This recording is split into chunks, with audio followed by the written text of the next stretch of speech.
Boa noite, pessoal. Hoje a Alvorada é aqui na minha casa. Eu sou a Natália Dornelas e tô aqui para receber um convidado muito especial. Essa live faz parte das comemorações do aniversário de 42 anos da Alvorada, a nossa rádio do coração.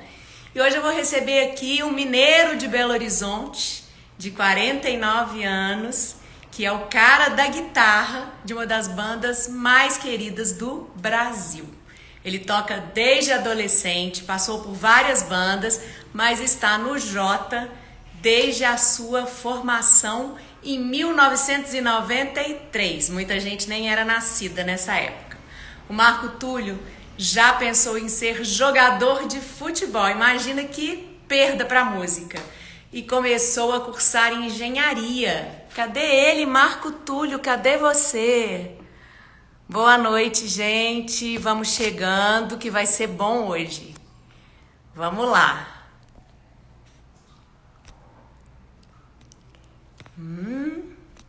Boa noite, boa noite, boa noite.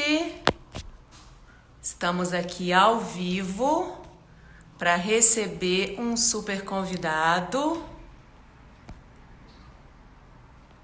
que estava lá esquentando os tamborins em casa, com a ajuda de um cachorro. A gente vai chamar o cachorro para participar dessa live, hein, Marco Túlio? Boa noite, gente. Eu sou a Natália Dornelas, estou aqui com essa função maravilhosa de apresentar essa live de hoje, que faz parte das comemorações do aniversário da Alvorada. Vamos lá, vamos lá. Marco Túlio, cadê você? Agora ele apareceu. Boa noite, Marco Túlio. Agora deu E certo. aí, tudo bom? Sexta-feira à noite aqui, né? Baladinha. Sexta-feira à noite. Mas eu já estou me acostumando. É? Ah, já. Nós estamos há 4 meses, né? Assim. Não é? Então, já estou me acostumando com isso, né? É bom que eu não me acostume muito, porque daqui a pouco, uma hora isso tudo vai passar, a gente vai voltar. Mas assim, tudo bem com vocês? Tudo bem com você? Tudo bem aí com o pessoal todo? Tudo bem, tudo bem. O bom da live, eu gosto de ancorar essas lives aqui, porque eu acho que esse show é só pra mim, entendeu? A sensação que a gente tem é que é pra mim, entendeu? Você tá cantando pra mim, essa história é comigo, é muito bom, Ah, mas vai passar e a gente vai ao show do Jota, não é isso? vamos, com certeza. Mas o show é só para você também. Também, né? É isso que é o bom da live. Todo mundo que está assistindo, por hora, 72 pessoas, mas isso vai crescer. Todo mundo se sente nessa mesma condição de exclusividade. Isso é muito maravilhoso, não é? Eu acho, Natália. Primeiro, um prazer estar conversando com você. Primeiro, um prazer estar podendo. Um beijo para Érica, que é quem conversou comigo. E um grande abraço para o meu amigo Volus, que é amigo de tanto tempo já, assim, amigo do tempo do Jota Quest, assim, sabe? De tantas rádios, assim, de tanto trabalho em rádio que a gente já fez e tal. Sim. E um beijo especial para Alvorada, comemorando seus 42 anos de aniversário, né? Uma garota, né? Alvorada, uma garota. É uma garota, que é isso, Né? menina. E comemorando seus 42 anos, e dos quais o Jota teve o privilégio de poder conviver aí desde o primeiro disco, há 24 anos, tá? Vou falar 24 anos desde o primeiro disco, do lançamento do primeiro disco. Então, assim, fico muito feliz, muito honrado de estar aqui participando e a gente poder bater esse papo. Pois é. Eu acho que a minha função é uma função complicada, porque todo mundo que está aqui está querendo te ver cantar e eu vou ficar te fazendo falar. Mas é bom também a gente ter essa oportunidade para conhecer mais um pouco, né? Porque, enfim, contar um pouquinho da sua história, não é isso? Sim, eu acho que poder conversar não só sobre a minha história ou sobre a história do Jota, mas poder conversar sobre tudo que a gente está vivendo, e tudo que a gente está vivendo, eu acho que não é só pandemia, é todo esse embaraço essa coisa social, que essa nuvem que está pairando sobre todos nós, né? Não vai querer politizar a história em hipótese alguma. Já basta aí a cloroquina ter sido tão politizada, não é politizar, mas a gente poder conversar um pouco mais sobre isso, para a gente ouvir opiniões, para a gente ouvir, às vezes pode esclarecer na cabeça de alguém alguma, né, alguma ideia, e até a minha mesmo, você fala. Então eu acho ótimo a gente poder bater um papo livre, sem essa polarização, sem a politização, mas sobre todos os assuntos. Assim, quando a Érica me mandou a pauta, eu vou confessar que a primeira vez eu dei uma lidinha assim, depois eu nem me preocupei mais. Porque a pauta é livre, entendeu? Sim, eu também recebi a pauta e respeito muito o departamento de jornalismo da rádio, mas eu falei, vou fazer umas outras perguntinhas e também a coisa vai rolando muito orgânica, né? Então é isso aí. Eu acho que quando nós, a gente estando aqui, para a gente dar essa palavra, conversar sobre isso de uma maneira livre, de uma maneira com o coração aberto, carinhoso, sabe? Eu acho que isso, nesse momento, é importante, sim. Eu sinto falta disso. Eu me apego a várias situações onde eu fico ouvindo muita gente. Você está lendo, você está ouvindo músicas, você precisa de alguém para te ajudar, você precisa de alguém que te dê esperança. Sim, por favor, né? Ou não, ou que te dê a real, ou que te tire a esperança, mas você não pode ficar nesse suspense o tempo todo. Isso é o que mais me enlouquece, pelo menos. Não, eu acho que a gente está numa era de cocriação, né? De fazer junto, de pensar junto. E é um momento para ressignificar, né? Eu acho que quem está entendendo que esse momento ele é para transformar e para a gente vir melhor. E isso não é papo de autoajuda, eu acho de verdade. Não é papo de autoajuda de jeito nenhum. Né? Aqui, conta pra gente um pouquinho do Marco Túlio lá no começo. Parece que você toca guitarra assim desde 1970 e quantos? Bom, vamos lá. A minha história, ela começa, vamos colocar assim, a minha adolescência. Vou remeter aí que a minha história, ela começa ali, tá? Meu sonho, assim, minha vida, eu já tinha uma certeza. Eu sou taurino, então você tem teimosias ali, né? Bem. Convicções, eu vou chamar de convicções, tá? O que você chama de teimosia, para mim é convicção. Claro! Que eu seria um jogador de futebol.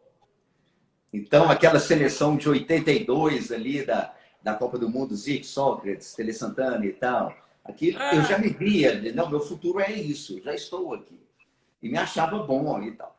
Mas aí eu mudei de escola, fui para uma escola maior. Eu era bom numa escola pequena, numa escola maior eu fui e eu me deparei com a realidade dos fatos, onde realmente o mundo é muito maior do que eu via naquele momento. E jogador de futebol é uma coisa que se tornou muito distante. Então foi uma primeira frustração na minha vida, mas que eu soube lidar bem. Porque eu falei, não vai dar. Jogador não. O nível dos meus colegas de sala jogando bola, nos times lá, mas era tão distante que não tinha assim, mais se. Não tinha se. Não dá. Pronto, próximo passo. Ô, gente. E aí, quando eu já estava muito conectado com a música. Eu sou de 71. Então, ali, nessa fase que eu estou te falando, eu tinha 10, 11 anos, já estava muito conectado com a música e coincide muito com a chegada desse fenômeno do rock nacional, né? Das bandas de rock nacional. Óbvio que já existia rock, né? Você já tinha Mutantes, você já tinha Raul Seixas, você já tinha uma cena, mas não era uma cena, eram artistas. E você veio com uma cena do rock nacional no início dos anos 80. Ontem eu estava ouvindo Gangue 90, que é exatamente essa cena.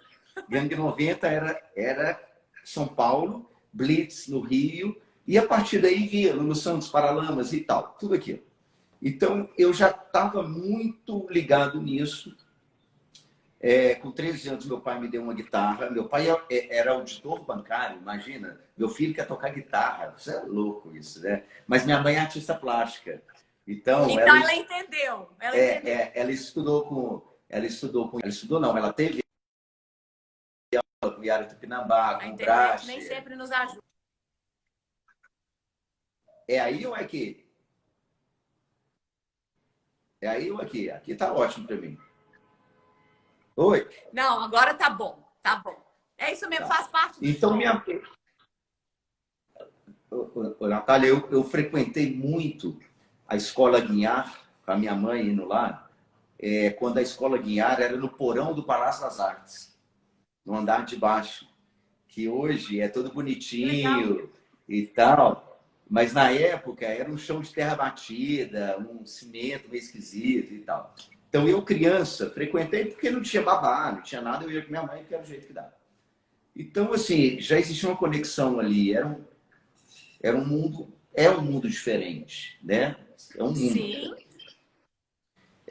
Então, com 13 anos, eu ganhei uma guitarra. Não, nem passei pelo violão, nem nada. Direto guitarra, totalmente hipnotizado por esse rock nacional dos anos 80, né? Então, o rock nacional, para mim, foi um formador muito importante, tão importante quanto toda a história do rock mundial, entendeu? Não é uma coisa... talvez tenha sido a primeira geração totalmente influenciada por isso, pelo rock dos anos 70 e 80, onde o rock nacional teve um impacto decisivo na vida de muita gente. Eu falo isso por mim, mas o Jota inteiro é assim. Eu creio que o Skank também seja assim, e as bandas dessa geração também todas. Aí você bota Clube da Esquina, você bota... tanta gente que estava nesse Tropicália, né? Um pouco mais distante, mas também tem esse impacto. E aí começa toda a história. Começa a história onde você, na escola, tem uma guitarra e toca guitarra. Imagina isso.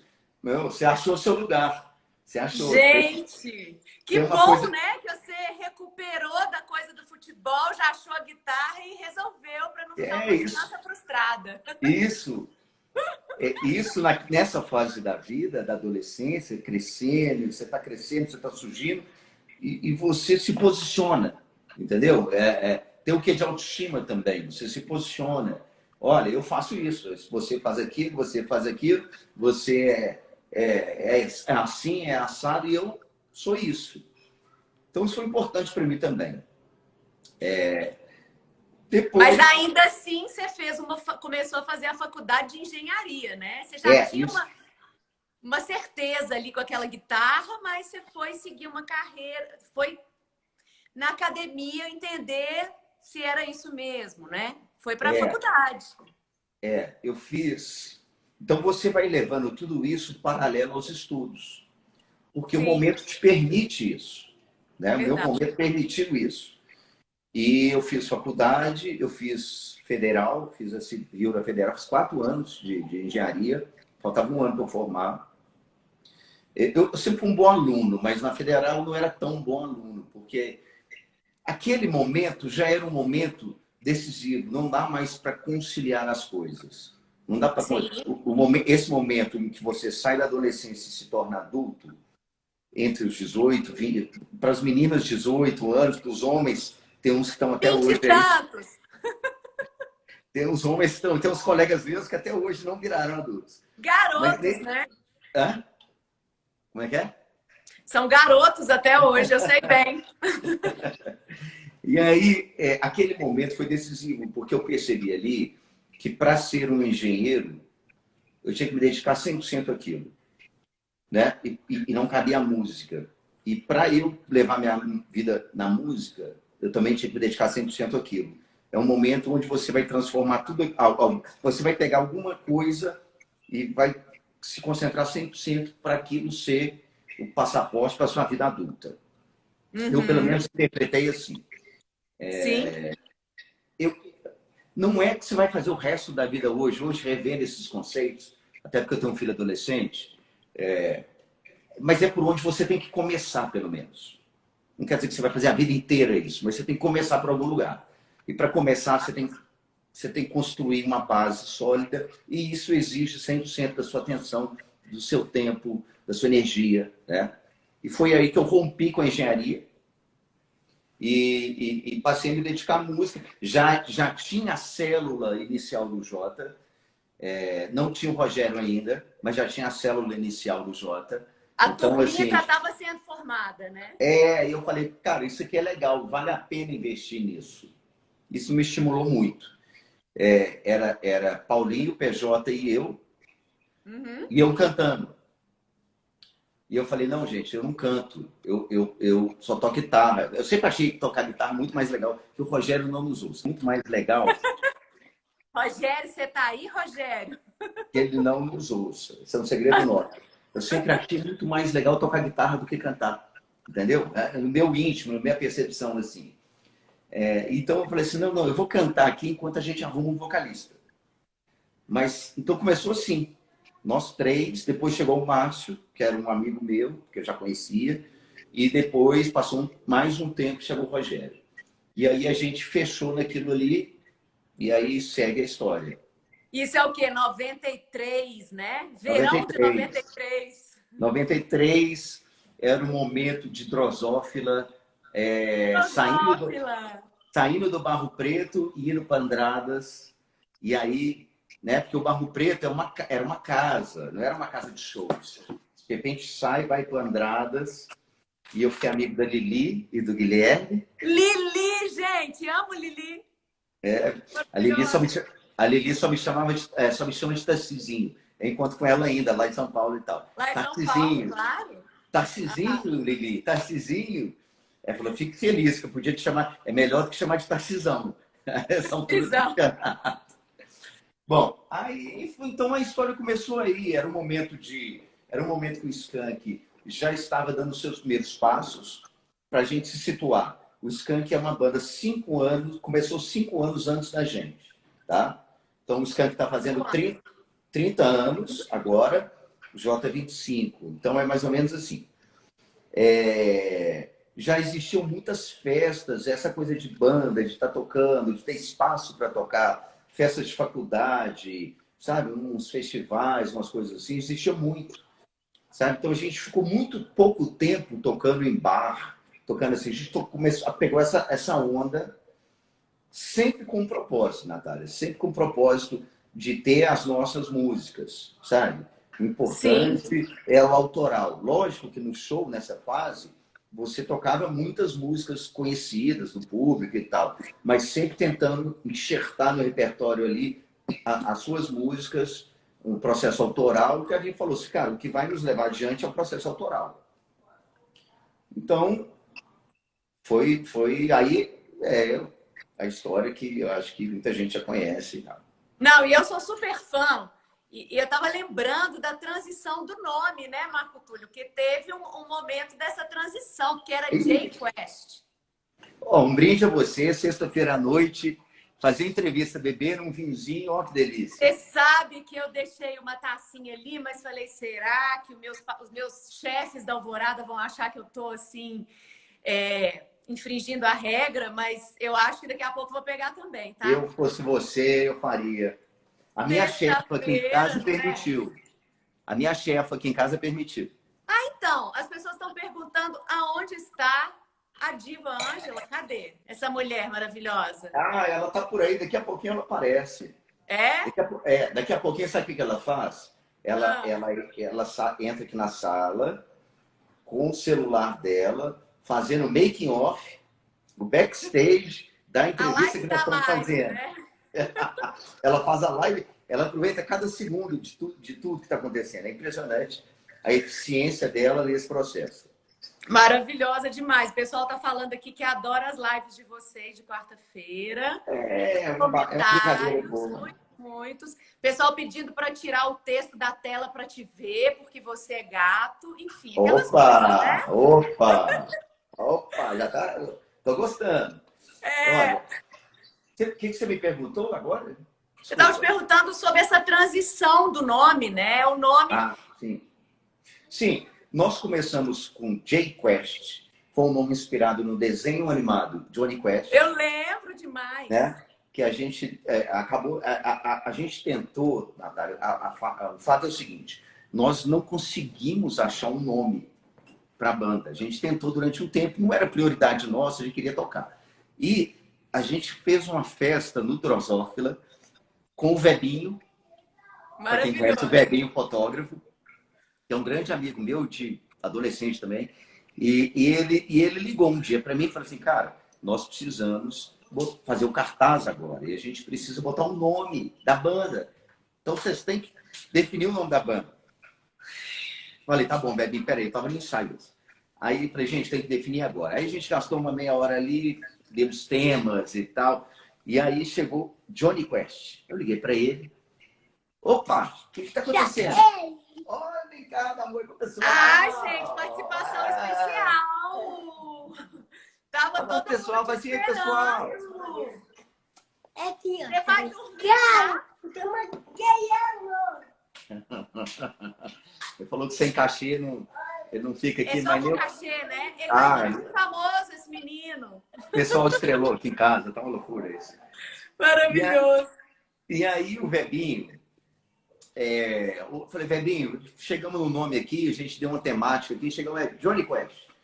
E aí ele virou e falou assim, legal, Jay Quest. Ele já respondeu assim. Eu falei, pessoal, falar Johnny Quest, ele já respondeu Jay Quest. Ah, Jay Quest é melhor, mais legal. Beleza. Porque não era uma bandeira, não era nada, a gente precisava só de um nome. E aí, bom, então ficamos com esse nome no primeiro disco.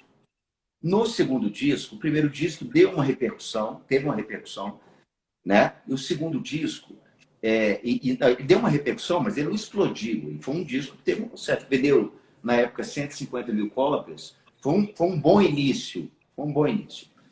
E aí no segundo disco a gente estava no estúdio no Rio de Janeiro, gravando o segundo disco, e aí chegou uma cartinha pra gente falando, olha, nós somos da Hanna-Barbera e vocês estão usando o nome inspirado no Johnny Quest.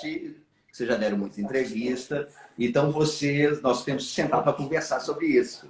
Conversar sobre isso. Uma cartinha da Hanna-Barbera é complicada. Adivinha quem está fazendo aqui o nosso...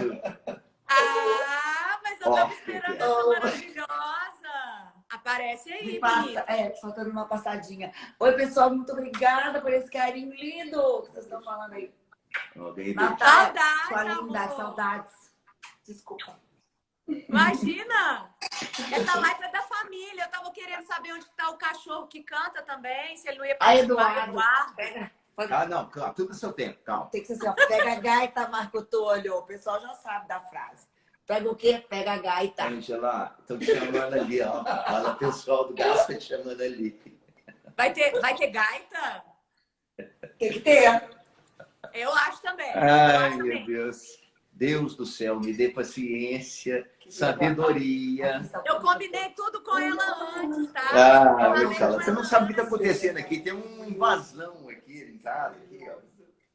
Mas é isso que a gente quer. Todo mundo embolado para comemorar o aniversário da Alvorada, todo mundo feliz. Mas aqui, aí a cartinha da Hanna-Barbera, da Hanna-Barbera, rolou assim uma, né? Temos que mudar, temos que recuar. E aí virou o jogo. Não, a cartinha dizia assim, temos que conversar. E Sim. A gente já previu que aquilo ali tinha direito autoral do nome e tudo mais. E apesar de ser Jay Quest, não Johnny Quest, mas a gente deu muita entrevista falando exatamente o que eu falei para você agora aqui. Inspirado no nome e tal. E a gente ficou no estúdio, no processo de gravação. Então a gente tinha um certo tempo para decidir isso, né? E foi uma época que o Nativos virou Natiruts. Foi uma época que eu não lembro como é que era antes, mas que virou El Chan, que estava estourado na época e tal. Eles mudaram o nome também. Então, mudar o nome naquele momento não era um absurdo para a gente, entendeu? Porque a gente estava vendo exemplos ali eles tinham mudado e também não foi nada do outro mundo. Não, e vamos combinar que não foi uma mudança radical, era um nome parecido. Né? Não, Natália, foi uma mudança cínica, cá entre nós, que ninguém nos ouça, né? Sutil. Alguém chegou. E muita gente já hora que lia o nome da banda, que nunca tinha ouvido falar e tal, que lia, já pronunciava J Quest, porque era a letra J, né? Sim. E a palavra quest, você não tem, mesmo que você não queira falar inglês, não tem outro jeito de você ler essa palavra. Então, pegar minha mãe, por exemplo, lendo, ela não lê inglês. Então, quando era ali, J Quest. Não era absurdo isso. Bom, mas aí a gente fez um brainstorm lá, vários nomes, coisas absurdas, coisas ridículas que foram dadas nesse brainstorm, assim. Sim, sempre. Não, mas o brainstorm é isso. Você tem que ter liberdade para tudo. E aí alguém, que eu não vou me lembrar quem, vou ser injusto de não lembrar, falou assim, cara, por que a gente não muda só para J Quest? Vamos aportuguesar o nome, né? E aí todo mundo na mesma hora, óbvio, essa é a solução óbvia, por que não fazer isso? É uma mudança, né? Claro. Meio cínica, mas é uma mudança. Mudança cínica. E vamos combinar, eu, por exemplo, chamo vocês de Jota. As pessoas que têm carinho pela banda esquecem o sobrenome Quest e já vão no Jota. Exato. É o ouço, né? muito mais carinhoso. A gente só fala Jota. Vai ter show do Jota que dia e tal, né? Então isso E eu tô andando na rua, os meninos todos, né? Ô Jota! Ô Jota! Não é mais, né? Então, assim, foi uma mudança muito, muito legal, assim, foi uma coisa interessante. O que era, num primeiro momento, uma coisa adversa, se transformou numa coisa muito legal. Eu gosto muito mais de J Quest do que de J Quest. Não, com certeza. E Jota, pronto, fechou, né? Fechou, e eu acho que agora a gente podia ter uma musiquinha com gaita, sem gaita, com cachorro, com tetel, com Ângela, enfim, do jeito que vocês quiserem. Já que vocês falaram do cão cantor, Ângela, você precisa me ajudar aqui. Tem que chamar a minha diretora. Assistente de palco? Assistente, diretora. Ah, diretora, perdão. Aí ela que é assistente, presta atenção, eu sou diretora. Adoro. Ai, show, volta logo, show.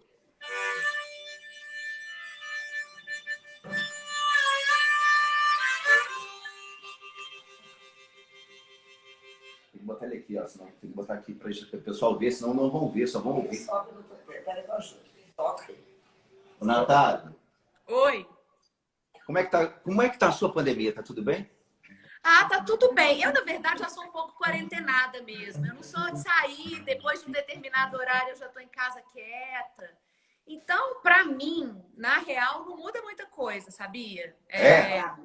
O que muda é ver... Assim, eu sou muito ligada em notícia, apesar de ter um segmento específico que eu trabalho, mas eu sou muito ligada em notícia e aí... Quando você liga na Globo News e recebe o jornal de manhã, você entende que tem um grande problema acontecendo. Mas a minha vida tá suave na nave da quarentena permanente que eu vivo. Pô, que bom, que bom. Não é o que está acontecendo comigo. O meu caso é exatamente 180 graus do seu. É contrário, né? Então lá, eu vou cantar uma música aqui, vou tocar e cantar uma música de um cara, de uma banda que todos nós amamos, que tinha um cara no vocal, faz 30 anos que ele morreu. E que até Rogério Sideral tem um projeto, né, um tributo ao Cazuza. Então, a minha lembrança... que lindo! Cazuza!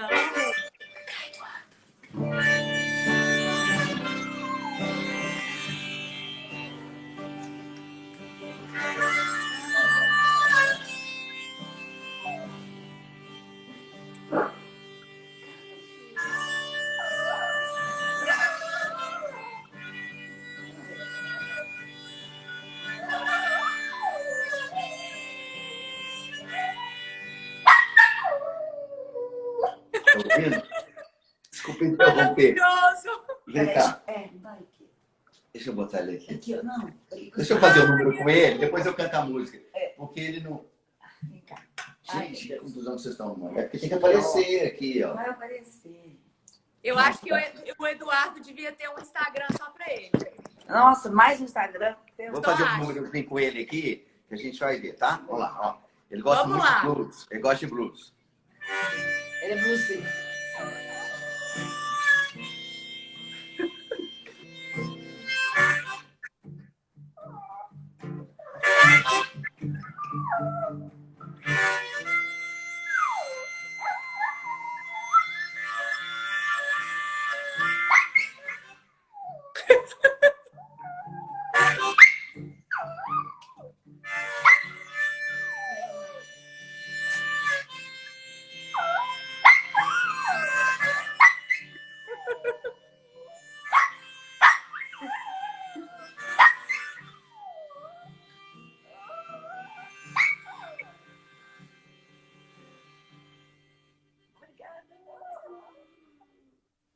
Não, olha pra câmera. Gente, maravilhoso! Participação super especial de Eduardo, o cantor, né? O cantor. Você acredita nisso? Olha só, a gente descobriu isso. A gente descobriu isso num dia que eu estava ensaiando com acústico. Aí eu comecei a tocar gaita. Falei, vou botar uma gaita nesse acústico aqui que vai ficar legal. E aí eu vim aqui, ficava treinando aqui dentro de casa, eu ia para um canto, começava a tocar, vinha o Eduardo. E começava a fazer isso que ele fez aqui. E, num primeiro momento, achei que ele estava achando ruim, que ele estava reclamando pela frequência do som e tal. Não, ele estava gostando. Quando eu parava, ele ficava me batendo, assim. Tal. Aí nós começamos a descobrir, olha, o Eduardo gosta dessa onda ali e tal. Ele uiva, né? Como se fosse um lobo, entendeu? Muito maravilhoso. E aqui... E as influências do Marco Túlio, como é que é? É claro que as influências você vai adquirindo, vão surgindo novas pessoas, mas eu sei que você gosta de Marvin Gaye, hein? Eu ouvi você falando em alguma live. Eu amo! Natália, eu amo! Amo! Depois nós vamos voltar com esse Cazuza, tá? Tá, legal, não podia perder o Eduardo aqui, que é um cantor, como eu perco isso? Não tem jeito. Eu amo Marvin Gaye. Nossa! Marvin Gaye é a música mais sexy do universo, né? É muito gostoso.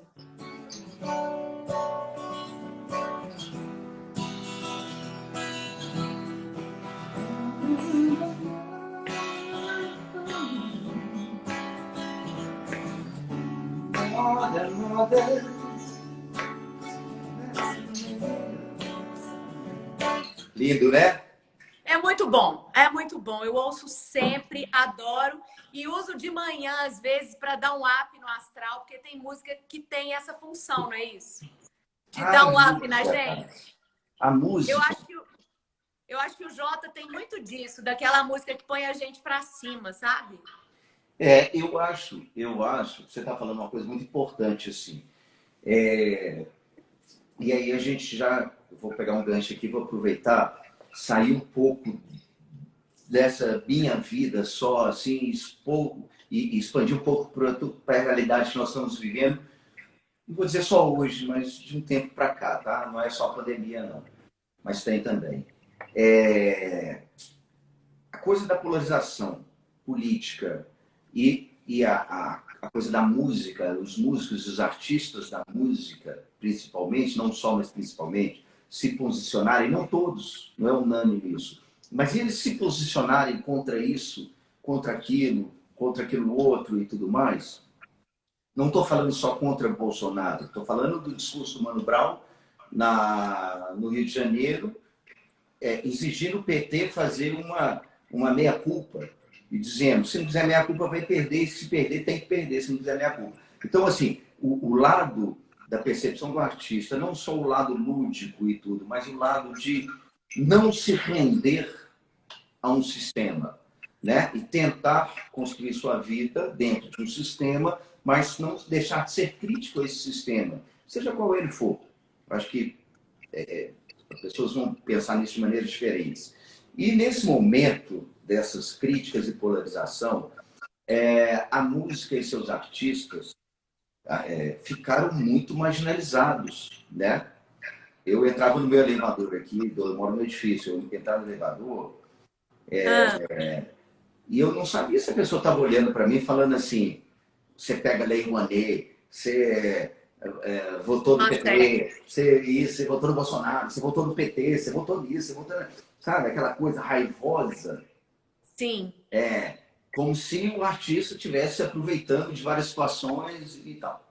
Óbvio que é um absurdo. E em torno disso, a gente viu o Jota menos, porque o Jota ele lida com isso muito mais numa vibe ligada à vida do que entrar diretamente na polarização política, objetiva e tal, entendeu? Então a gente está falando muito mais com as pessoas e os sentimentos dela do que com a política que está em torno disso.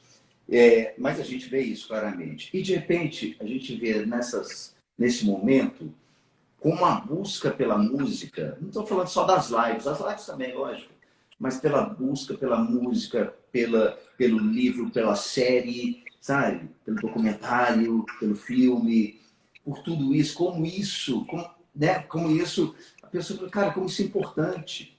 Né? Como a arte salva, né? A arte cultura. A arte nos salva da gente ter que só sobreviver, sabe?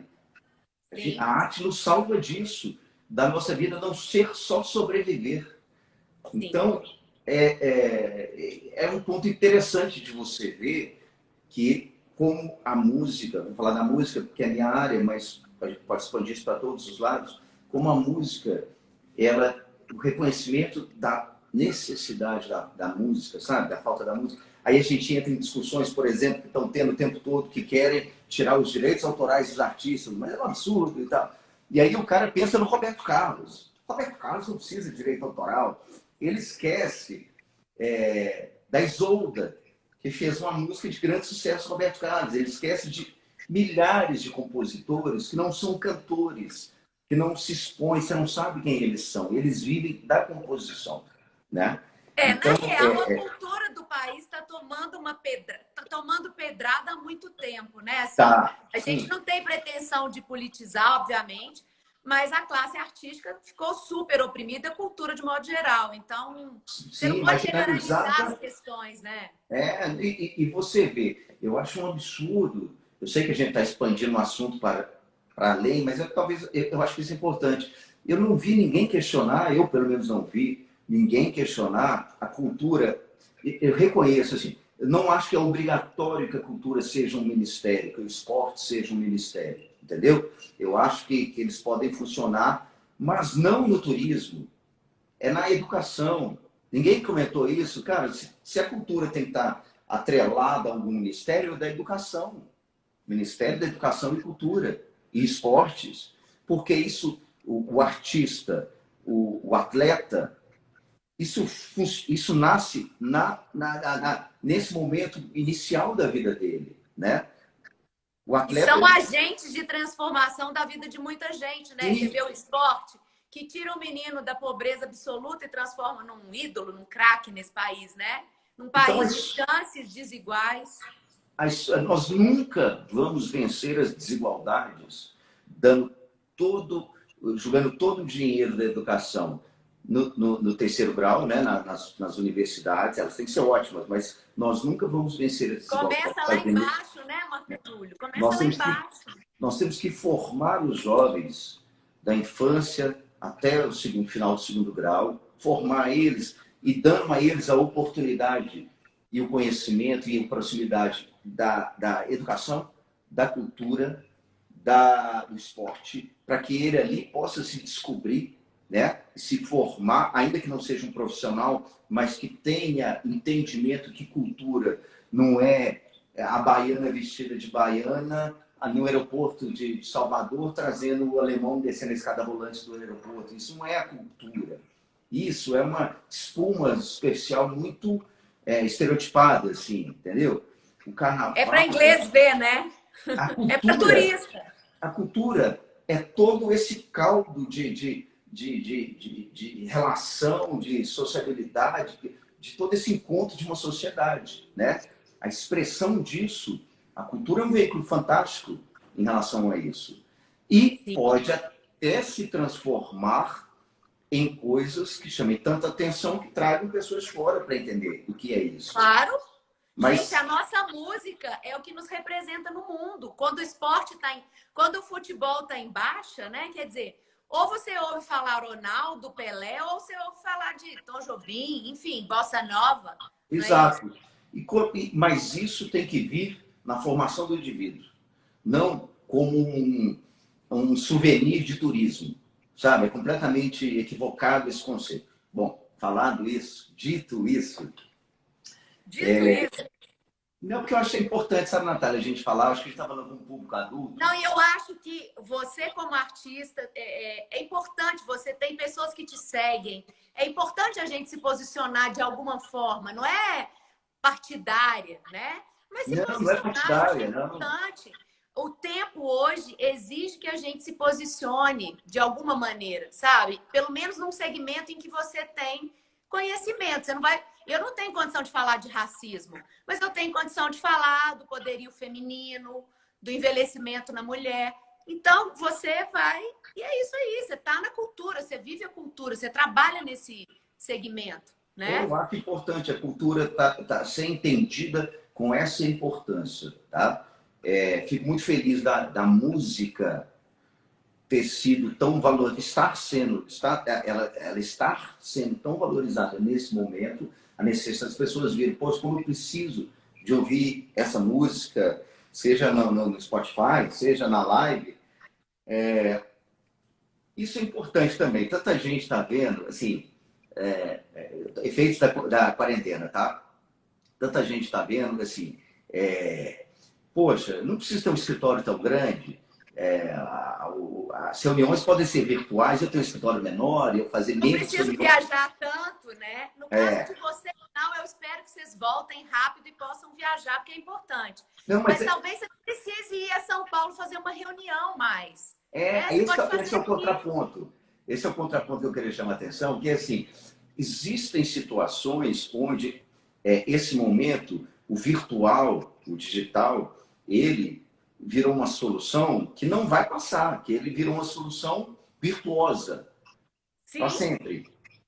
Existem situações em que essa solução virtual digital, ela é só um paliativo, entende?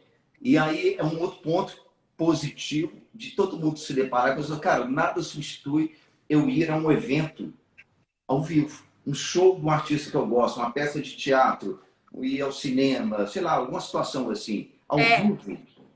Com certeza. É insubstituível. Então eu vejo isso como um ponto extremamente positivo. Óbvio, não é agora que a gente vai voltar, mas isso ajuda a entender como aquele impacto de um show ao vivo para as pessoas que estão assistindo, para os artistas que estão participando, tocando ali, como isso é uma coisa assim, sabe? É um gol no Maracanã para todo mundo ali, sabe? Um gol no Maracanã. Você tá ali, toca aquela música que todo mundo ama e que você ama, que elas amem essa música e se manifestem e tal, sabe? Então você imagina isso, assim, a gente está sentindo muita falta disso, porque a gente fazia muito isso. Imagino, vocês estavam começando uma turnê quando começou a quarentena, vocês estavam fazendo já uma... A gente tinha uma turnê na Europa de 20 dias, eram 8 shows. No dia 16 de março, segunda-feira, nós estávamos em São Paulo, a gente tinha acabado de fazer um show lá, então a gente ia fazer um show em São Paulo, acordava em São Paulo e pegava um voo para a Europa. A gente pegou um voo para Confins para começar a nossa quarentena. E tudo isso foi articulado uma semana antes. O cancelamento de lá, o início da nossa quarentena, da nossa Belo Horizontina aqui, que começou um pouquinho antes, né? uns 4 dias antes.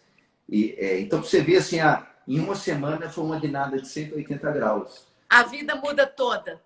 Eu lembro exatamente que uma semana antes a gente estava discutindo quais shows da Europa iriam ser cancelados. Ainda existia a ida para a Europa. Não vamos fazer os 8. A Itália fechou. Não vamos fazer na Itália, mas vamos fazer no resto, né? Exato. Na cabeça, né? E ali, em 24, 48 horas, a coisa andou numa velocidade tão grande que era assim, não vamos para a Europa mais. E os shows cancelados da Europa de março, que era a segunda quinzena de março, e abril também está suspenso. Vamos voltar para Belo Horizonte, as aulas pararam Então foi uma coisa que aconteceu assim, 72 horas, tá? Essas decisões todas. Muito rápida, não só para o Jota, é que o Jota estava nessa situação, mas foi uma guinada, um momento assim, urgente, urgentíssimo. E aí começa a nossa loucura, né? Peraí, calma. Calma. Eu ia para lá, fazer meus shows, tinha agenda tal. Agora não tem nem isso, não sei quando volto. Eu vou ficar em casa. Então aí começa todo o processo de 120 dias que nós vivemos para todo mundo, de tentar entender o que é isso, o que era, para onde ia, o que vamos fazer, né? E não tá dando para fazer plano, mas o pessoal tá querendo saber se vai ter drive-in pelo Brasil. Como é que é isso? Tem esse projeto? A gente fez o drive-in de São Paulo, né, no Allianz Parque. Sim, eu vi as imagens.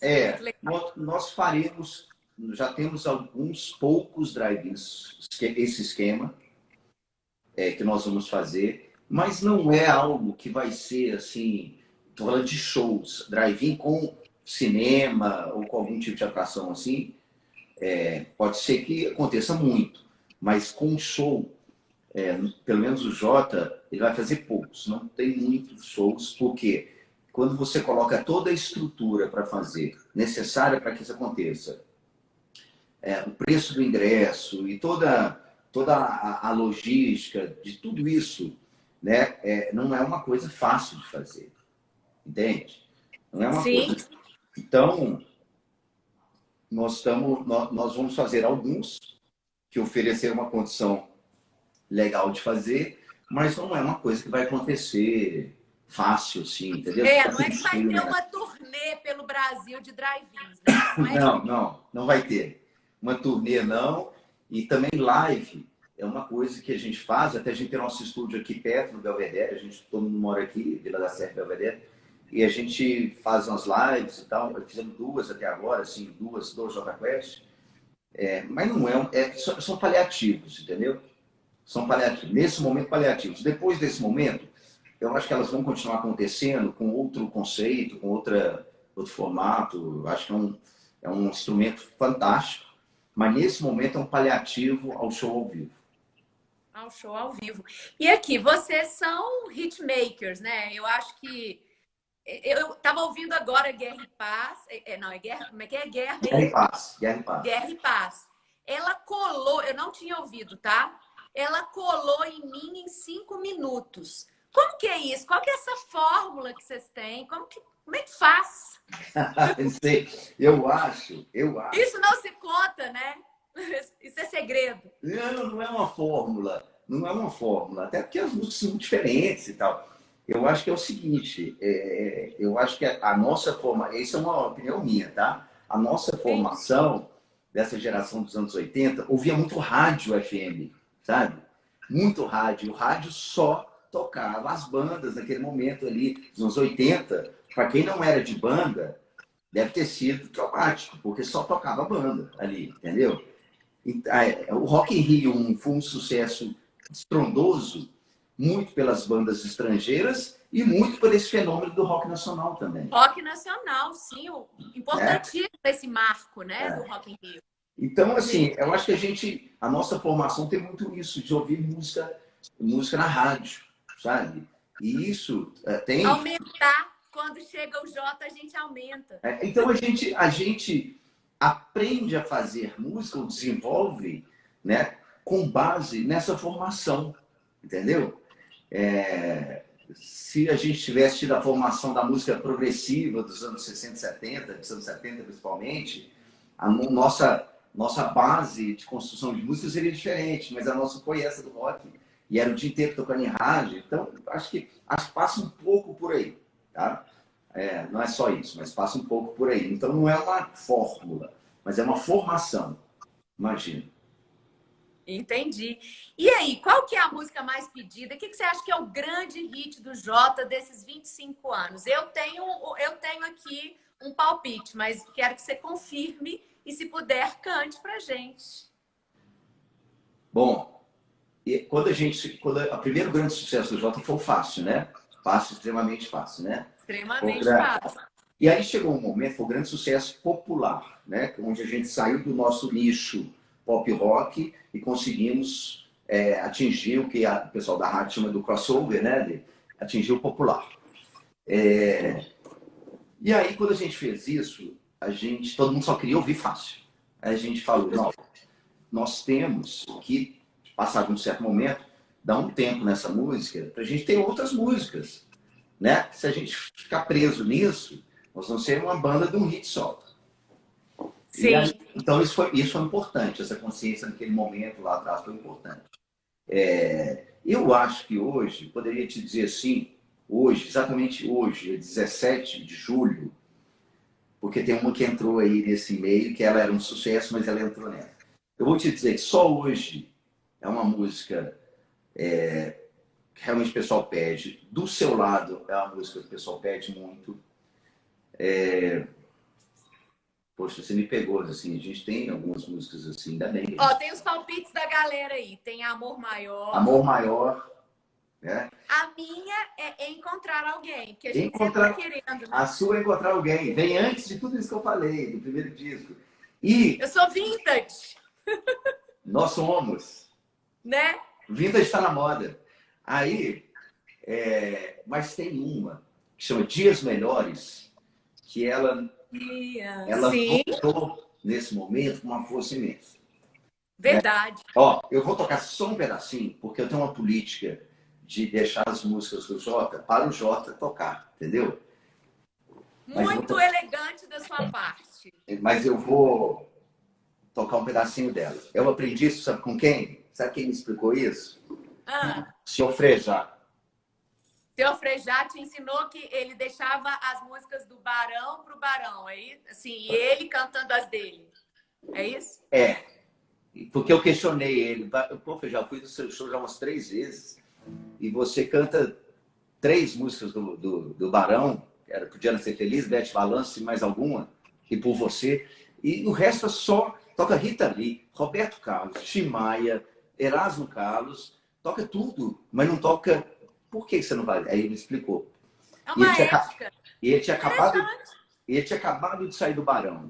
Ele falou assim, agora eu vou fazer um show com todas essas músicas que são também minha, do Cazuza, da minha carreira solo e do Barão Vermelho. Mas antes, quando eu estava no Barão Vermelho, quando ele ainda estava, então isso deve ter uns 3 anos, eu não queria concorrer comigo mesmo, ou com a banda, que eu faço parte a vida inteira. Eu achei muito ético isso, muito legal isso. Assim, total. Sabe? Nunca tinha pensado dessa forma, mas entendo super. A gente falou umas músicas aí, toca qual, assim, que você acha? O que você quer? Eu acho que Amor Maior, o pessoal foi a mais votada aqui, entre o público desta noite. Toca um pedacinho, gente. Toca só o refrão, tá? Só para eu não ser deselegante com vocês. Numa sexta-feira à noite. Afinal de contas, o Jota tá assistindo a gente. Eu vi, mas Rogério não deu as caras aqui, não. Rogério tá na Bahia, tá lá no espelho. Rogério, entendi tudo. Tá certo. Sabe aquela coisa, Natália? Assim, a diretoria está lá no espelho, a gerência fica aqui, entendeu? Tá lá no espelho, entendi. Tá tudo certo. Eu quero um amor maior, amor maior que eu. Quero um amor maior, amor maior que eu. Só um pedacinho, só pra gente lembrar dela. Só um gostinho, né? Aqui. Eu tô te devendo uma música, hein? É? Eu ia cantar uma música, mas aí pitou o Eduardo e a gente tocou a música do cantor. Não, então vamos lá. Eu vou, inclusive, checar o horário para ver quanto tempo a gente ainda tem juntos aqui antes que o Instagram nos corte. O Instagram deve ter visto cada coisa nesse momento, que a nossa live é uma maravilha. Eu vi cada coisa. Você viu, cada live que aconteceu, Tinha umas Vou te falar que eu me poupei um pouco. Eu não, eu vi muitas, até porque a gente estava fazendo, então você vai vendo para se situar. Claro! Mas cada coisa, tinha umas coisas bem legais, mas cada coisa, Natália, que eu vou te falar, vai ficar para a história, viu? Pois é. Bom é que vai pro buraco negro e as pessoas esquecem. Reputações foram jogadas ao lixo aí. Ó, nós temos 5 minutos, então a gente pode aí cantar o Cazuza. A gente tinha que falar também um pouquinho do Theo, que eu acho que, né, é muito bacana você e a Ângela, né, irem para público, falar dessa história, né? Mas eu acho que aqui a gente divide um pouquinho. Você canta um pouquinho e a gente termina com o Theo. Tá bom. Tá bom? Então vou fazer uma. Então vamos fazer uma. Se é para andar rápido e para falar de Cazuza, que eu ia fazer, então vamos tocar essa daqui. Tem que aumentar esse negócio do Instagram, né? Uma hora então, e meia. eu fiz uma live que durou 2 horas e 15. Eles não me cortavam e eu continuava, sabe? É? Foi bem legal.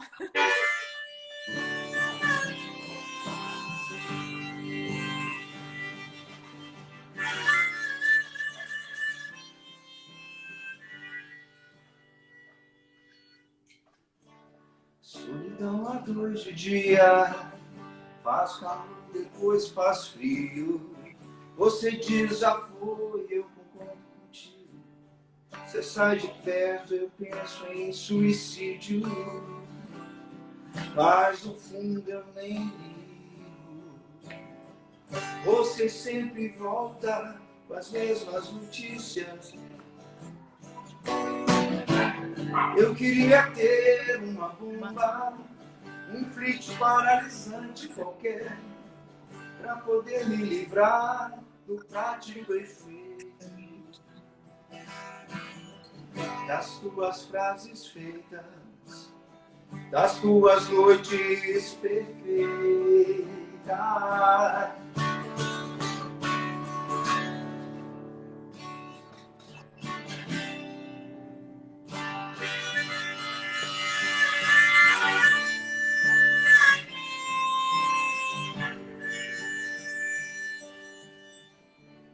Solidão à luz de dia, faz calor, depois faz frio.